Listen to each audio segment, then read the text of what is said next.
사람이나 주님이나 하나님이나 간에 자기 백성을 보호합니다. 대한민국은 대한민국 사람을 보호하고 미국 사람은 미국 사람을 보호를 하게 되는 겁니다. 우리 민족이 어디에서 어려움 당한다고 하면 정부가 대사관을 통해서 그를 보호하고 데리고 오지요. 그런 것처럼 하나님은 택한 백성을 보호하시고 그들을 늘 위기 속에서 보호하시고 어려움 속에서 건져내길 원하시는 분이 하나님이십니다. 구약 성경에 보면 이스라엘 백성들이 애굽에 가서 오랫동안 삽니다. 그런데 요셉을 알지 못하는 왕이 나라를 다스리게 되는 거예요. 그래서 이스라엘 백성을 박해하기 시작을 해요. 이럴 때에 그들은 하나님을 향하여 기도를 합니다. 하나님, 우리에게 신앙의 자유를 가질 수 있도록 우리에게도 땅을 주세요. 우리에게도 은혜 주세요. 그렇게 기도를 한 겁니다. 그랬더니 하나님이 모세를 훈련시켜서 이스라엘 백성들을 그 땅에서 인도해내는 사명을 맡기는 거예요. 하나님의 명령을 받은 모세가 지금 애굽에 가가지고 바로를 만나 그럽니다. 이스라엘 백성을 내보내세요. 하나님 섬기는 백성이 마음대로 하나님 섬길 수 있는 땅으로 가게 해주세요. 그러니 바로가 보내겠어요. 자기들 종으로 쓰는데. 그랬더니 하나님께서 모세를 통해서 역사를 하시기를 바로를 항복시키는 그런 일을 하게 하는 거죠. 아론의 지팡이를 던집니다. 뱀이 되는 거예요. 이래도 안 내보낼래? 물을 치니까 물이 피가 되는 거예요. 그래도 바로는 내보내지 않았습니다. 어느 날은 개구리가 막 나일강에서 무수히 생겨가지고 왕궁에까지 벌떡벌떡 뛰어다니는 거예요.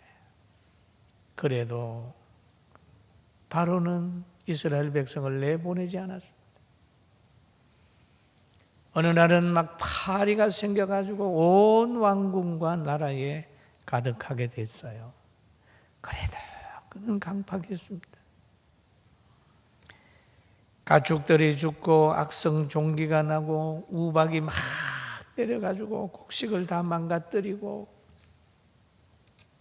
그런 상황이 왔는데도 그래도 항복 안 했어요. 메뚜기가 막 생겨가지고 온 또 나라를 지배하는 거예요. 그래도 항복 안 했습니다. 흑암이 온 땅을 덮고 있어도 그래도 항복을 안 하다가 장자를 치는 재앙을 내리니까 바로가 항복을 했어요. 하나님은 이스라엘 백성에게 자유를 주시기 위하여 바로와 애굽 사람들에게 그만큼 재앙을 내리신 거예요. 그들을 미워하는 것보다 더 중요한 건 이스라엘 백성들에게 자유를 주시기 위해서. 여러분의 자녀를 괴롭히는 어떤 세력이 있을 때 여러분은 가면 자녀를 보호하기 위해서 자녀를 해하는 사람을 여러분도 해하지 않습니까? 그건 뭐냐? 미움의 발상이 아니라 사랑의 시작이었어요. 이스라엘 백성이 가져야 될 자유가 너무 소중한데 그 자유를 막으니까, 출애굽하는 걸 막으니까 이런 10가지의 재앙을 만난 거예요. 사랑하는 성도 여러분, 우리는 혹시 여러분과 제가 구원받은 영혼이 하나님을 찬양해야 되는데 육이 지배를 해가지고 영혼의 자유, 영혼의 성장을 막는 그 일을 호하지 않습니까? 그렇다고 하면 그 육은 영혼의 자유를 소원하는 하나님으로 인하여 어려움을 당할 수밖에 없어요. 왜 실패가 오느냐? 내 신앙이 지금 어디로 가고 있느냐? 잘 한번 살펴가지고 하나님이 사랑의 동기에서 주는 징계, 훈련, 환난을 생각하고 그 목적을 분명히 깨닫게 되기를 주의 이름으로 축원합니다. 아멘. 이스라엘 백성이 자유를 원하고 있잖아요. 하나님이 때가 돼서 지금 모세를 보내가지고 나오게 하지 않습니까? 그런데 그것을 원치 않는 바로 10가지 재앙을 만났습니다. 만약에 말로 할 때 들었으면 얼마나 좋겠어요. 장자도 잃지 않고 글을 쓸 텐데 밀어내서 끝까지 버티다가 결국 고만 나라에 큰 재앙을 불러들이게 된 겁니다. 사랑하는 성도 여러분, 오늘도 하나님이 우리를 사랑해서 주는 환경 마음에 깊이 아로새기면서 범사에 감사하게 되기를 주님의 이름으로 축원합니다. 오늘은 우리가 3.1절에 대한 생각을 좀 해야 됩니다. 36년 동안 일본 사람들에게 문화와 언어, 성까지도 또는 신앙까지도 자유를 다 뺏겨버렸습니다. 그래서 우리 민족이 독립을 해야 되겠다는 거예요. 그래서 만세를 불렀잖아요. 그 만세를 부르니까 지배자는 싫어했어요. 그래서 무참히 많은 사람을 죽였습니다. 여기에서 멀지 않는 제암리라고 하는 교회가 있죠. 저 바란 쪽으로 나가다 보면 있는데 거기에 가보면 시골 조그마한 교회가 있는데 거기에 일본 사람들이 순사들이 와서 믿는 사람 다 오라고 했습니다. 예배당에 가득 사람이 찼어요. 문을 막았습니다. 그리고 불을 질렀어요. 그 안에 있는 사람 다 죽었습니다. 또 수원에서 잔악 행위에 관한 보고를 그 소식을 스코필드 박사가 들은 거예요. 현장에 쫓아가서 사진을 찍어가지고 미국으로 보내고 우리 민족의 억울함을 전 세계에 알리고 전 세계는 우리 민족의 고통을 알게 한 거예요. 알게 된 거예요. 그래서 많은 관심을 가지게 된 거죠. 우리 민족의 이 바람 앞에 등불처럼 있을 때 한국 교회와 선교사들의 역할이 큰 것처럼 지금 북한에도 저렇게 많은 사람들의 인권이 유린되는 거기에서 신음하면서도 신앙의 자유를 위해서 간절히 기도하는 지하교회 성도들로 통해서 북한에는 자유가 올 겁니다. 할렐루야. 아멘. 그렇게 오는 거예요. 그렇지 않은 몇 명이냐, 얼마나 모이냐, 그것보다 더 중요한 것은 하나님이 함께 하느냐, 안 하느냐, 그게 중요한 거예요. 예? 몇 천만이냐, 그거보다는 엘리야가 있느냐라는 얘기죠. 선지자가 많고 작은 것보다 엘리사같이 기도해야 하는 사람이 있느냐? 하나님이 동행하는 사람이 있느냐? 중요한 겁니다. 하나님은 우리 교회나 세계 방방곡곡에 흩어져서 선교하는 선교사들이나 북한에 있는 지하 교회 성도들의 눈물의 기도는 들어주시는 분이십니다. 예수님 말씀하시기를 너희는 마음에 근심하지 말라라고 하셨습니다. 아버지 집에 거할 곳이 많다. 내가 너희를 고아와 같이 버려두지 않겠다. 내가 보혜사를 너희에게 보내서 부모처럼 따뜻하게 보호하겠다는 약속이 성경에 있습니다. 할렐루야. 아멘. 하나님이 보호하면 누가 우리를 대적하겠습니까? 요한복음 14장 18절에 보니까 내가 너희를 고아와 같이 버려두지 아니하고 너희에게로 오리라 라고 말씀하셨습니다. 오늘 보혈사가 우리에게 오시길 원하십니다. 보혈사 성령님은 회개한 사람에게 임하게 되는 겁니다. 회개할 때 성령님이 오셔서 성품도 주시고 능력도 주십니다. 할렐루야. 그래서 예수님께서 요한복음 14장 26절에 이렇게 말씀하셨습니다. 같이 봅니다. 보혜사 곧 아버지께서 내 이름으로 보내실 성령 그가 너희에게 모든 것을 가르치고 내가 너희에게 말한 모든 것을 생각나게 하리라. 그랬습니다. 내 이름으로 보낼 성령, 예수님의 이름으로 임하는 성령입니다.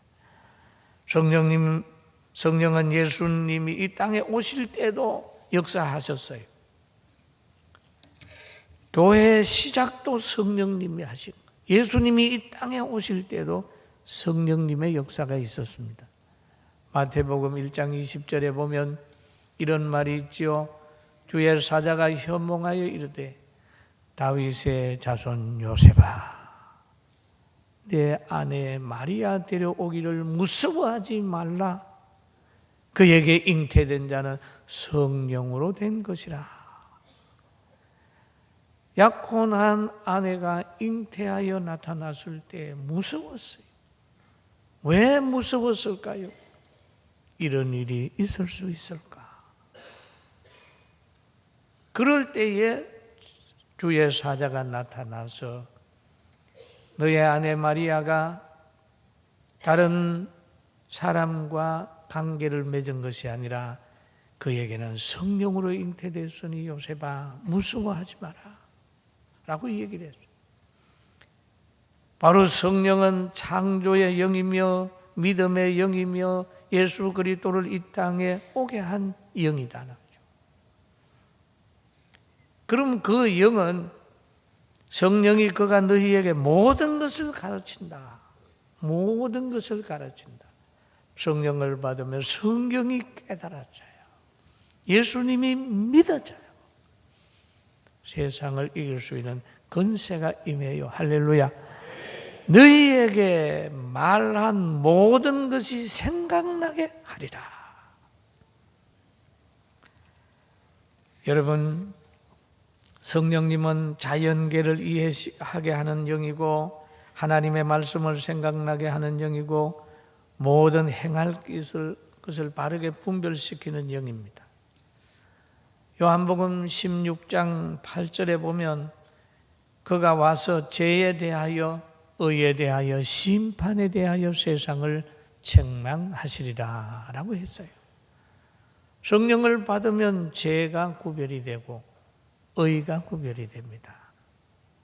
분별의 영을 받아야 시대를 바르게 살 수 있고 또 이 약속을 믿어야 성령님을 영접하게 되고 세상에서도 머리가 되고 꼬리가 되지 않는 그 길을 갈 수가 있어요. 할렐루야. 그리고 또 한 가지 보혜사는 자기 백성을 보호하는 능력이 있습니다. 요한복음 14장 27절 같이 봅니다. 평안을 너희에게 끼치노니 곧 나의 평안을 너희에게 주노라. 내가 너희에게 주는 것은 세상이 주는 것 같이 아니하니라. 너희는 마음에 근심도 말고 두려워도 하지 말라라고 해요. 성령은 회개하는 사람에게 임하게 되고 성령이 임하게 되면 뭐가 오느냐? 평안이 오는 거예요. 세상이 주는 평안하고는 다른 겁니다. 십자가 길도 기쁨으로 갈 수 가면서 느끼는 평안. 군중들이 다 십자가에 예수님을 못 박으라고 해도 예수님은 묵묵히 하나님이 기뻐하는 그 길로 갔어요. 그의 마음속에 평안이 있다. 평안은 승리자의 누림이요, 평안은 성령 받은 사람 속에 이루어지는 심령 천국에 이루어지는 것이죠. 그런데 이 평안을 받고 성령을 받으면 뭐가 시작이 되느냐? 세상에서는 싸움이 시작이 된다는 거예요. 에베소서 6장 12절에서 보면 이렇게 얘기를 하죠. 같이 봅니다. 우리의 씨름은 혈과 육에 상대하는 것이 아니요 통치자들과 권세자들과 어둠의 세상 주관자들과 하늘에 있는 악의 영들을 상대함이라. 그러므로 하나님의 전신갑주를 취하라. 이는 악한 날에 너희가 능히 대적하고 모든 일을 행한 후에 서기 위함이라. 그런즉 서서 진리로 너희 허리띠를 띠고 의의 호신경을 붙이고 평안의 복음이 준비한 것으로 신을 신고 모든 것 위에 믿음의 방패를 가지고 이로써 능히 악한 자의 모든 불화살을 소멸하고 구원의 투구와 성령의 금 곧 하나님의 말씀을 가져라 그랬지요. 그러면 우리의 씨름은 혈과 육을 상대하여 되는 게 아니다. 영적인 것이다. 진리를 대적하는 권세자들과 어둠을 미워하는 사람들과의 싸움이 있다. 그러나 성령님 함께 하시고 보혈사 영접하게 되면 여러분은 이 싸움에서 이기게 됩니다. 할렐루야. 아멘. 복음과 믿음, 성령의 검으로 무장하면 이기게 되는 거예요. 우리가 이기는 것이 아니라 하나님이 이기게 하고 주님의 능력이 이기게 하고 성령님이 이기게 하는 거예요. 너무 귀하죠. 이겨주시는 하나님, 이겨주시는 하나님. 모세가 이스라엘 백성을 이끌고 다 갔어요. 가는데 그 중에 신명기서 11장 6절에 보면 모세를 대적하는 사람이 쭉 나타나요. 그러니까 하나님이 땅을 들어서 모세를 보호하는 겁니다. 한번 읽어봅니다. 루벤 자손 엘리압의 아들 다담과 아비람에게 하신 일, 곧 땅이 입을 벌려서 그들과 그들의 가족과 그들의 장막과 그들을 따르는 온 이스라엘 한가운데서 모든 것을 삼키게 하신 일이라. 입을 벌려서 하나님의 백성을 대적하는 그들, 하나님이 서는 종을 대적하는 그들을 무리지어 대적을 하게 되니까 땅이 입을 벌려서 그 무리를 싹 먹어버렸습니다. 그리고 신약에 와가지고도 보면 바울 사도가 성령의 감동을 받아가지고 에베소에 복음을 전할 때에 유대인들이 막 박해를 했어요. 그래서 그를 바울을 죽이려고 했을 때 하나님은 바울 사도를 사도행전 21장 31절 32절을 통해 보호를 합니다. 같이 봅니다. 그들이 그를 죽이려고 할 때에 온 이스라엘이 요란하다는 소문이 군대의 천부장에게 들림에 그가 급히 군인들과 백부장들 거느리고 달려내려가니 그들이 천부장과 군인들을 보고 바울 치기를 거치니라. 그리 바울 치기를 거치니라. 모세의 사역을 보호하시고 바울의 생명을 보호하시는 하나님, 오늘 우리 보고 하신 말씀이 너희는 마음에 근심하지 말아라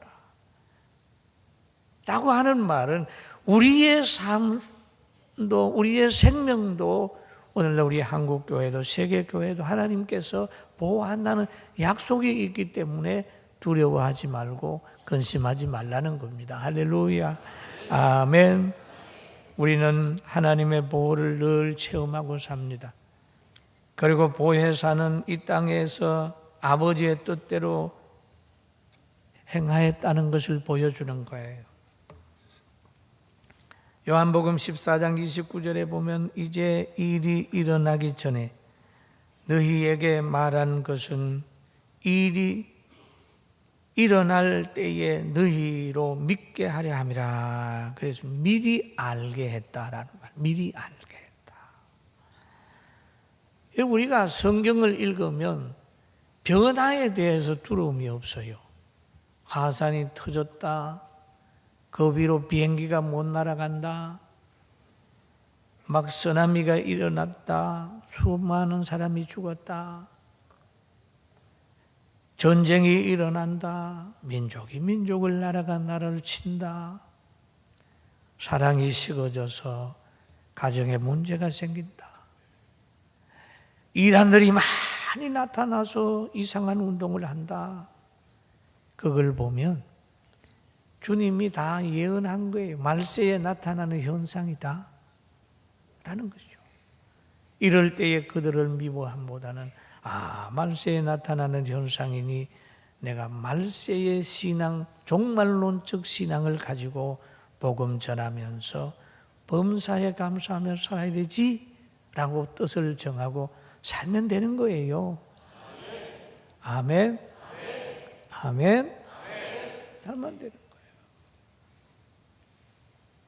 그리고 하나님의 사랑을 깨닫게 되면 평안이 있어요.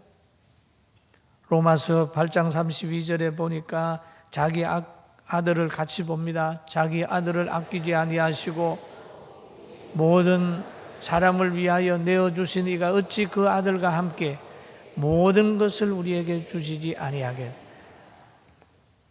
아들을 주신 하나님을 생각하고 아들을 희생시키기까지 교회를 세우고 성도들을 구원시켰는데 버려두지 않는다는 믿음으로 우리는 평강을 유지해야 돼요. 할렐루야. 그리고 우리는 하나님으로부터 죄 용서함 받았다는 것을 깨달으면서 평안을 유지하고 살아야 됩니다. 요한 1서 1장 9절 한번 같이 봅니다. 만일 우리가 우리의 죄를 자백하면 그는 미쁘시고 의로우사 우리의 죄를 사하시며 우리를 모든 불의에서 깨끗하게 하실 것이요 라고 얘기를 하지요.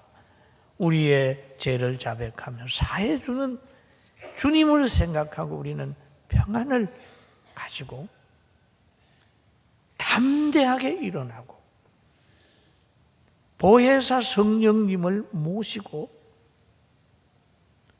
그 감동을 받으면서 살아가야 되는 거죠. 주석가 매트 헨이라는 분이 참 훌륭한 분이에요. 그 주석을 읽어보면 성경을 잘 풀어서 해석을 해놓은 부분들이 있어요. 그런데 그분이 하는 말이 하나님과 교통하는 생활이 세상에서 가장 즐겁다. 가장 즐겁다. 예배하는 생활이 가장 즐거운 거죠. 기도하는 생활이 가장 즐거운 거죠. 순종의 삶이 가장 아름답다. 여러분, 예배하는 삶, 예배하는 시간 많은 복을 받은 줄로 믿기를 주님의 이름으로 축원합니다. 아멘. 정말 기회. 그래서 시편 84편 10절에 시편 기자는 이런 고백을 하죠. 같이 봅니다. 주의 궁전에서 한날이 다른 곳에서 첫날보다 나은즉 악인의 장막에 사는 것보다 내 하나님 성전 문지기로 있는 것이 좋사오니라는 그런 고백을 하고 있잖아요.